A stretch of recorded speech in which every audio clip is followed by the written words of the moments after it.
अस्सलाम वालेकुम। आज हम एंटी सेक्सुअल हरासमेंट लॉ के ऊपर बात करेंगे क्योंकि उसमें आप सबका रोल बहुत इम्पोर्टेंट है।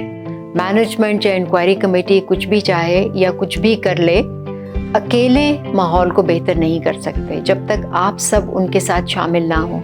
और अपने काम की जगह के माहौल को बेहतर करना जो है वो हम सब की इंटरेस्ट में है। जो कानून में सेक्सुअल हरासमेंट की डेफिनेशन है वो एक दफ़ा ज़रूर पढ़ लें कि आपको पता हो एग्जैक्टली अब पाकिस्तान में ऑफिशियली लीगली सेक्सुअल हरासमेंट कैसे डिफाइंड है। डेफिनेशन को अगर हम देखें तो सबसे पहले कानून की डेफिनेशन कहती है कि एनी अनवेलकम्ड सेक्सुअल एडवांस, यानी कि अनवेलकम्ड होना ज़रूरी है अगर वो हरासमेंट है। तो अगर दो लोगों का अपनी मर्ज़ी से किसी किस्म का भी रिश्ता है तो वो हरासमेंट नहीं हो सकती।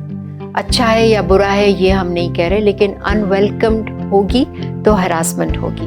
कोई ज़ुबानी बात हो सकती है, यानी कोई भी लफ्ज़ आपके मुंह से निकला, कोई बात, कोई आवाज़, कोई जुमला, कोई फजूल सा शेर, कभी कभी अरबी के अल्फाज भी इसमें आ जाते हैं। जैसे किसी को आपने गलत नियत से माशाल्लाह कहा, उनका तारीफ़ करना आपका बनता नहीं है, उन्हें अच्छा नहीं लगा आपका माशाल्लाह कहना, तो वो भी सेक्सुअल हरासमेंट हो सकती है।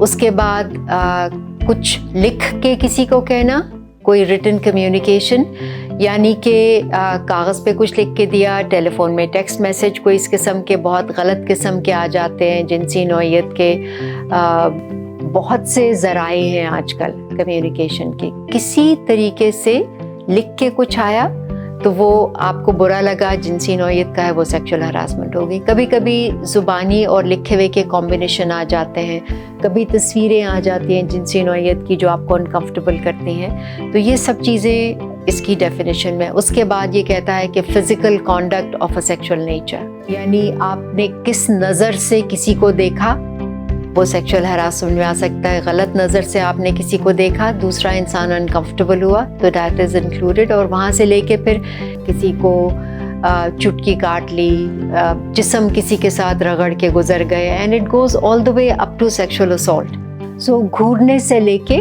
सेक्सुअल असॉल्ट तक बीच में जितना कुछ भी आता है वो सब सेक्सुअल हरासमेंट में शामिल होता है। काम की जगह पे सेक्सुअली हरास करने की और भी बहुत से तरीके होते हैं। अगर एक इंसान ने दूसरे से कोई सेक्सुअल फेवर मांगी और दूसरे इंसान ने उसको मना कर दिया, और पहले इंसान को अच्छा नहीं लगा कि इन्होंने मुझे मना क्यों किया, और वो दूसरे इंसान को मना करने की वजह से जब पनिश करना शुरू करते हैं, और काम की जगह पे कैसे पनिश करते हैं कि वो ज़्यादा काम देते हैं आपको, मीटिंग्स में बात नहीं करने देते, आपको अनरियलिस्टिक डेडलाइंस देते हैं, आपको आफ्टर ऑफिस आवर्स बैठने के लिए कहते हैं, कुछ भी ऐसी बात करें कि आपको ये अंदाज़ा हो जाता है कि मैंने इन्हें मना किया था, इस वजह से अब मुझे तंग करें। आपका काम करना मुश्किल हो जाता है, इतना तंग करते हैं कि आपके काम पे नेगेटिव इम्पैक्ट उसका नज़र आने लगता है, बिल्कुल ऑब्वियस नेगेटिव इम्पैक्ट। तो ये सारी चीज़ें जो हैं आपके मना करने की वजह से जो आपको पनिश किया जा रहा है वो सब भी सेक्सुअल हरासमेंट की डेफिनेशन में आ जाता है। इसके अलावा सेक्सुअली डिमीनिंग एटीट्यूड, किसी इंसान को उसकी जिन्स की वजह से अगर हम अपने से कमतर समझें, चाहे बात से, हरकत से, एटीट्यूड से, वो भी अब सेक्सुअल हरासमेंट की लीगल डेफिनेशन का हिस्सा है। सो वो भी अब नहीं करना। फिर इसके साथ साथ अगर हम कंडीशन बना देते हैं नौकरी देने की या प्रमोशन की, जिसको क्विड प्रो को भी कहते हैं, कि हम आपको नौकरी दे रहे हैं लेकिन बदले में आपको क्या क्या हमारे साथ करना होगा, या क्या क्या हमें फेवर्स देनी होंगी, हमारे साथ बाहर जाना होगा, या खाने पे चलना होगा, या हमारा ख्याल करना होगा, या हमसे वो स्पेशल वाली दोस्ती करनी होगी। तो ये सब चीज़ें जो हैं जब कंडीशन बना दें किसी चीज़ की, वो भी सेक्सुअल हरासमेंट की लीगल डेफिनेशन में शामिल हो गया।